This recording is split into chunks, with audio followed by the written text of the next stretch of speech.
नमस्कार, morning news India में आपका स्वागत है और मैं हूं आपके साथ विनीत।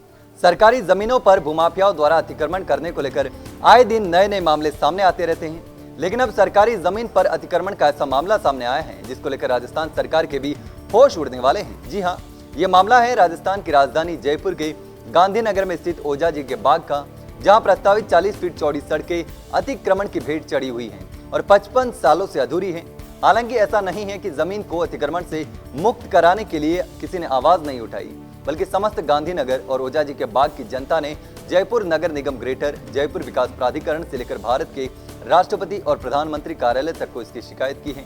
इतना ही नहीं बल्कि कई बार राष्ट्रीय स्तर के न्यूज़पेपरों में इस इलाके की अतिक्रमण की बड़ी बड़ी खबरें छप चुकी हैं। लेकिन अतिक्रमण इतना पावरफुल है कि शासन और प्रशासन पिछले 55 सालों से उसके सामने नतमस्तक हो रहा है और यह सड़क आज भी अपने विकास को लेकर आंसू बहा रही है।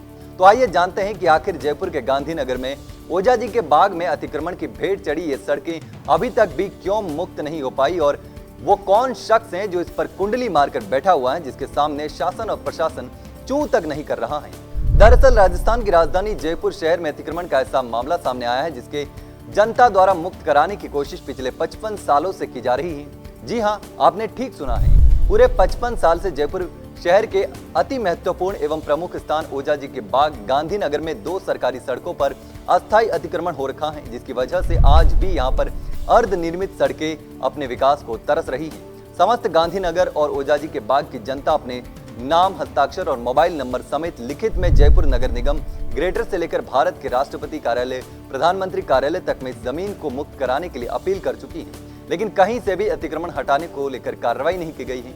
आपको बता दें कि ओझाजी का बाग गांधीनगर की प्रस्तावित 40 फीट चौड़ी सरकारी सड़कों की स्थिति अत्यंत दयनीय है। इन सड़कों पर रोजाना हजारों लोगों का आवागमन होता है।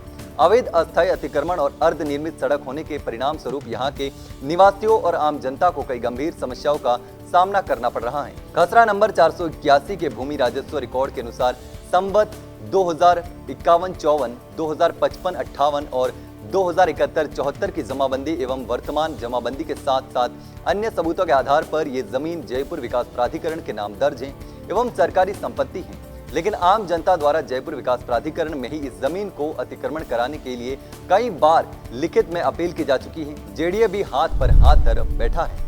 आम जनता को यहाँ पर पिछले 55 सालों से आवागमन की समस्याओं से जूझना पड़ रहा है। जनता की इन शिकायतों की कॉपी मॉर्निंग न्यूज इंडिया के पास सुरक्षित है।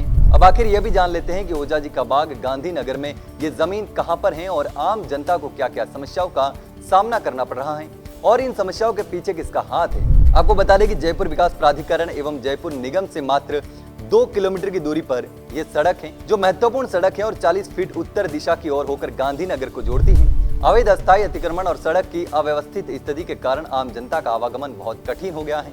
स्वर्गीय मानिकचंद जी सुराणा के पुत्र जितेंद्र सुराणा, राजेंद्र सुराणा और स्वर्गीय मानिकचंद जी सुराणा के घरेलू निजी सहायक चंडीदान चारण भूमाफिया के तर्ज पर सड़क पर 8 से 10 ठेले रखकर और 4-5 ट्रक बड़े पत्थर डालकर अस्थायी अतिक्रमण कर लिया है। कई लोग अन्य जगह से ट्रैक्टर ट्रॉली में भरकर मृत पशु और सड़ा गला गंदा कचरा और अर्धनिर्मित रोड पर फेंक देते हैं, जिससे भारी गंदगी फैल रही है। इसके परिणाम स्वरूप डेंगू, मलेरिया और अन्य गंभीर बीमारियों का खतरा भी बढ़ रहा है। नेहरू बाल उद्यान में सैर करने वाले हजारों लोग भी सड़क के चारों ओर फैली गंदगी और बदबू से परेशान रहते हैं। रोड नहीं बन पाने के कारण यहाँ पर असामाजिक तत्वों द्वारा नशा करके बदतमीजी करना आम हो गया है। महिलाएं, लड़कियां और राहगीर इस रोड पर आवागमन करने में असुरक्षित महसूस करते हैं एवं स्थानीय लोगों में भय और चिंता व्याप्त रहती है। यह स्थिति विशेष रूप से महिलाओं और बच्चों के लिए सुरक्षित नहीं है। ओझाजी का बाग में स्थित दूसरी महत्वपूर्ण 40 फीट चौड़ी सरकारी सड़क वीआईपी सड़क महात्मा गांधी मार्ग, हल्दिया भवन के सामने से द वेयरहाउस कैफे के सामने होकर गांधीनगर की सरकारी मल्टी स्टोरी इमारत से होते हुए बजाज नगर को जोड़ती है। इस सड़क पर भी स्वर्गीय मानिकचंद सुराणा के पुत्र जितेंद्र सुराणा, राजेंद्र सुराणा और स्वर्गीय मानिकचंद सुराणा के घरेलू निजी सहायक चंडीदान द्वारा झोपड़ियां, टूटी फूटी गाड़ियां रखकर एवं तार फेसिंग करवाकर अस्थायी और स्थायी अतिक्रमण करवा लिया गया है, जिसका परिणाम स्वरूप 40 फीट चौड़ी सड़क अब केवल 25 फीट की रह गई है। इस स्थिति के कारण यातायात में बाधा उत्पन्न हो रही है, जिससे स्थानीय जनता, आम जनता, सरकारी कर्मचारी और प्रशासनिक अधिकारियों को आवागमन में समस्याओं का सामना करना पड़ रहा है। इन दोनों सड़कों पर हजारों लाखों लोगों का निरंतर आवागमन रहता है, जिसमें ओझाजी के बाग, गांधीनगर और बजाज नगर की जनता शामिल है। इसके अलावा सरकारी कर्मचारी, प्रशासनिक अधिकारी, पुलिस अधिकारी, न्यायिक मजिस्ट्रेट, जज, जिला कलेक्टर और अन्य वीआईपी अधिकारी भी इन सड़कों का आवागमन में उपयोग करते हैं। अब बताया जा रहा है कि स्वर्गीय मानिकचंद सुराणा ने राजनीतिक और अधिवक्ता पद का निजी स्वार्थ के लिए दुरुपयोग कर फर्जी कागजात बनाकर सरकारी भूमि और सड़कों पर अतिक्रमण किया हुआ है। आपको ये भी बता दें कि स्वर्गीय पद्मावती देवी 1967 और 1970 के बीच सरकारी जमीन और सड़कों पर अवैध अतिक्रमण कर रही थी। इस पर कार्रवाई करते हुए तहसीलदार ने खसरा नंबर 481 के संदर्भ में भू राजस्व अधिनियम की धारा 91 के तहत स्वर्गीय पद्मावती देवी को पाबंद किया था। जब तहसीलदार ने सरकारी नोटिस जारी किया तो स्वर्गीय पद्मावती देवी ने स्वर्गीय मानिकचंद जी सुराणा को अपने अधिवक्ता के रूप में नियुक्त किया। स्वर्गीय मानिकचंद सुराणा ने अपने राजनीतिक और अधिवक्ता पद का दुरुपयोग करते हुए स्वर्गीय पद्मावती देवी की ओर से इस सरकारी जमीन की सिविल सुपारी ली। उन्होंने भूमाफिया की तर्ज पर पद्मावती और उसके परिवार के साथ मिलकर 10 मई 1970 को 4315 वर्ग गज जमीन सरकार का अपने नाबालिग पुत्र जितेंद्र सुराणा के नाम पर मात्र 10,000 रुपए में फर्जी बेनामा करवा लिया। साथ ही उन्होंने 4621 वर्ग गज सरकारी जमीन के फर्जी इकरारनामा और अन्य दस्तावेज अपने रिश्तेदारों के नाम पर तैयार करवा लिए। बेनामे में यह भी लिखा गया कि जमीन राज्य सरकार द्वारा अवाप्त कर ली गई है और यदि किसी भी कारण से ये जमीन खरीदार के कब्जे से निकल जाती है तो विक्रेता गण द्वारा दी गई राशि लौटाने के लिए पाबंद नहीं होंगे और इस संबंध में उनकी कोई देयता नहीं होगी। इससे ये साबित होता है कि उन्हें स्पष्ट रूप से पता था कि ये जमीन सरकार जयपुर विकास प्राधिकरण के नाम पर दर्ज है। इससे पहले भी पद्मावती देवी और उसके परिवार ने ओझाजी का बाग की पूरी भूमि को बिना मालिकाना हक और अवैध तरीके से 12 मई 1968 को कल्याण मल को बेच दी थी। प्रतिज्ञा पत्र बिचौनी जमीन के परिशिष्ट क में लिखा गया है कि वह भूमि जो कि गांधीनगर में स्थित टोंक रोड पर 12 बीघा 1 बिस्वा है वो ओझाजी के बाग के नाम से विख्यात है, जिसके खसरा नंबर 477, 478, 479, 480 और 481, 482 और 483 का वह भाग जो हमारे कब्जे में है इस बिचौनी में शामिल है। लेकिन 1200 वर्ग गज भूमि एवं मधुसूदन भवन जो प्रथम पक्षों के सदस्य शांता शर्मा की निजी संपत्ति है एवं प्लॉटों की भूमि जिसको प्रथम पक्ष के सदस्य ने सम्मिलित रूप से 31 मई 1968 और 10 दिसंबर 1968 के बीच रजिस्ट्री द्वारा बेच दिए हैं, इस बिचौनी में शामिल नहीं है ये कि वह भूमि जिस पर नगर विकास ट्रस्ट ने जबरदस्ती कब्जा करके प्लॉटों को बेच दिया है, जिसका नगर विकास ट्रस्ट ने मुआवजा या जमीन प्राप्त करनी है, जो भूमि मधुसूदन जी के पास थी। इस प्रतिज्ञा पत्र बिचौनी से ये साफ जाहिर होता है कि ये सरकारी संपत्ति थी।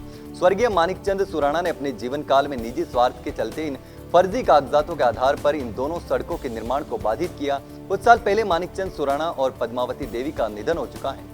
वर्तमान में स्वयं के निजी स्वार्थ हेतु भूमाफिया के तर्ज पर स्वर्गीय मानिकचंद जी सुराणा के पुत्र जितेंद्र सुराणा, राजेंद्र सुराणा और स्वर्गीय मानिकचंद सुराणा के घरेलू निजी सहायक चंडीदान चारण अब भी उन फर्जी कागजातों के आधार पर जयपुर विकास प्राधिकरण और जयपुर निगम को इन दोनों सड़कों का निर्माण नहीं करने दे रहे हैं। जनता, जनप्रतिनिधियों और विभिन्न संस्थाओं द्वारा जयपुर विकास प्राधिकरण एवं नगर निगम को बार बार निवेदन किया गया है कि वे इन दोनों सड़कों से अतिक्रमण हटाकर 40 फीट चौड़ी सड़क का निर्माण करवाएं। लेकिन दुख की बात है कि आज तक इन सड़कों का निर्माण नहीं हो सका है। स्थानीय विधायक कालीचरण सर्राफ, वर्तमान पार्षद, पूर्व पार्षद, ओझाजी का बाग विकास समिति, राजकीय मल्टी स्टोरी फ्लैट्स आवासीय समिति तथा गांधीनगर क्लब ने पत्रों के माध्यम से तथा व्यक्तिगत रूप से उपस्थित होकर इस मुद्दे पर जयपुर विकास प्राधिकरण और नगर निगम को अवगत करवाया है। नगर निगम और जयपुर विकास प्राधिकरण ने जनता की समस्याओं को समझते हुए मौके पर जाकर दोनों सड़कों से अस्थायी एवं स्थायी अतिक्रमण हटाकर सड़कों का निर्माण करवाना चाहा, लेकिन स्वर्गीय मानिकचंद सुराणा द्वारा तैयार किए गए फर्जी कागजात दिखाकर जितेंद्र सुराणा, राजेंद्र सुराणा, चंडीदान चारण एवं स्वर्गीय मानिकचंद सुराणा के सहायक अधिवक्ता सुभाष चंद्र शर्मा जयपुर विकास प्राधिकरण, जयपुर निगम, न्यायालय और पुलिस को गुमराह करके निर्माण कार्य को रुकवा देते हैं, जिस कारण आज तक इन दोनों सड़कों का निर्माण नहीं हो पाया है। गौरतलब है कि जनहित में विकास कार्यों को बढ़ावा देने के उद्देश्य से राजस्थान सरकार और राजस्थान हाईकोर्ट ने समय समय पर स्वच्छता और यातायात को सुनिश्चित करने के लिए सड़कों से स्थायी और अस्थायी अतिक्रमण हटाकर निर्माण कार्यों के आदेश और निर्देश जारी किए हैं। सरकार और जनप्रतिनिधि सड़कों का निर्माण और चौड़ीकरण कर रहे हैं, साथ ही फ्लाईओवर और अंडरपास बनाकर शहरों को ट्रैफिक जाम से मुक्त कराने के प्रयास में लगे हुए हैं। इसी के चलते गांधीनगर की जनता ने एक बार फिर से अपनी समस्याओं को गंभीरता से लेते हुए जेडीए और नगर निगम से मात्र 2 किलोमीटर की दूरी पर स्थित इस अति महत्वपूर्ण क्षेत्र की सड़कों को अस्थायी अतिक्रमण को हटवा कर सड़कों का निर्माण करवाने की मांग की है। साथ ही इन सड़कों के आसपास खाली पड़ी करोड़ों अरबों रुपए मूल्य के जो कीमती सरकारी जमीन को सरकारी कब्जे में लेने की अपील की है। भूमाफिया स्वर्गीय माणिकचंद सुराणा के पुत्र जितेंद्र सुराणा, राजेंद्र सुराणा और स्वर्गीय माणिकचंद सुराणा के घरेलू सहायक चंडीदान चारण के खिलाफ सरकारी जमीन और दोनों सरकारी सड़कों पर अतिक्रमण और खुर्द बुर्द करने पर सख्त कानूनी कार्रवाई करने की भी मांग की गई है। जनता का मानना है कि ओझा जी के बाग में सड़क बनाने से जनता की सभी समस्याओं का समाधान हो जाएगा और यातायात सुचारू रूप से संचालित हो जाएगा। साथ ही पर्यावरण भी स्वच्छ और अनुकूल बना रहेगा। इससे न केवल जनता को राहत मिलेगी बल्कि टोंक रोड और गांधी पथ पर लगने वाले भारी जाम से भी मुक्ति मिल सकेगी। तो ये भी राजस्थान की राजधानी जयपुर के हार्ट कहे जाने वाले नेहरू उद्यान के पास ओझा जी के बाग में पिछले 55 सालों से अपने विकास को तरस रही सड़कों की सच्ची कहानी जयपुर में और कहां पर ऐसे ही अतिक्रमण हो रखे हैं, इसको लेकर मॉर्निंग न्यूज इंडिया आपको पूरे सबूतों के साथ बताता रहेगा ताकि कोई भी सरकारी जमीन के विकास का भूमाफियाओं के द्वारा गला नहीं घोटा जाए। तो बने रहिए मॉर्निंग न्यूज इंडिया के साथ। फिलहाल के लिए इतना ही, धन्यवाद। ऐसे ही और वीडियोस देखने के लिए सब्सक्राइब करें मॉर्निंग न्यूज इंडिया को और जुड़े रहिए हमारे साथ।